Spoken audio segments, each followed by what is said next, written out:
New today, a shakeup at the IRS. A source tells NBC News President Trump is pulling his pick for acting commissioner of the agency, Gary Shapley, only 3 days after he was handpicked by Elon Musk for that position. Joining me now, we have Jacob Bogage, congressional economics correspondent at the Washington Post. Jacob, welcome. So in your reporting about this, you call Gary Shapley a conservative hero. So what's led to him being ousted?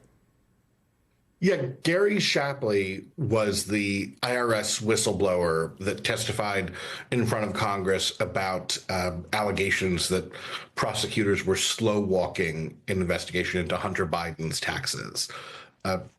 There is questionable claims whether that was accurate or not, but that really endeared him to Republicans and to the Trump world.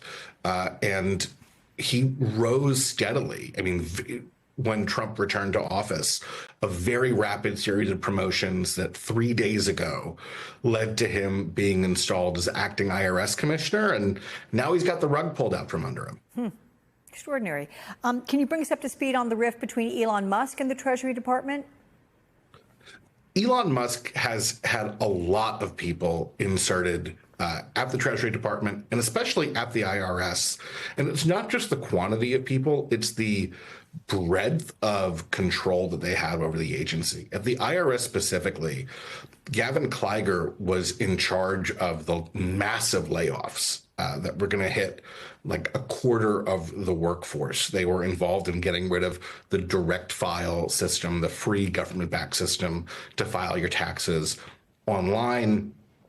All manner of things at the IRS were really taken away from the Treasury Department and given to these Doge actors, and that created a real rift that we're seeing play out right now. I bet, can I just ask, are the Doge actors, you know, like 18 to 24 years old, as so many of them are throughout the government right now? They're young guys, but they have experience across the tech sector. Do they have experience in tax administration? Not really. Let me ask you about something else you're reporting on, and that is the Trump administration official asking the IRS to take a look at the audits of two high-profile friends of President Trump. That would include the MyPillow CEO and election denier, Mike Lindell, who reached out to the IRS. Why were they asked to do it? What did the IRS do with the request? This is a story that, to me, just keeps getting weirder.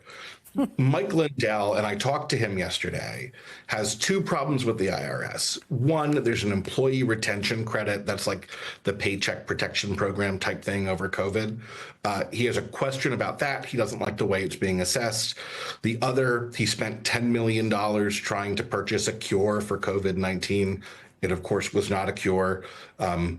That substance has expired and is sitting in a Minnesota warehouse. He wants to write it off on his taxes.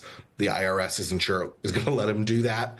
And so he reached out to the IRS and said, why are you giving me such a hard time?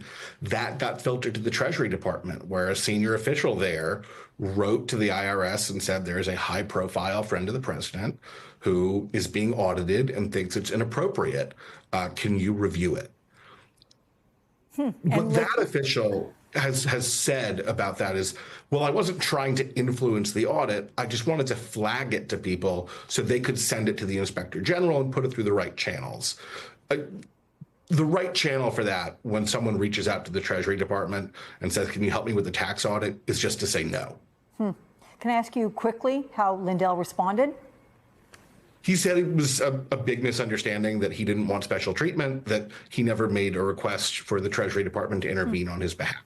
Okay. Jacob Bogage, thank you so much.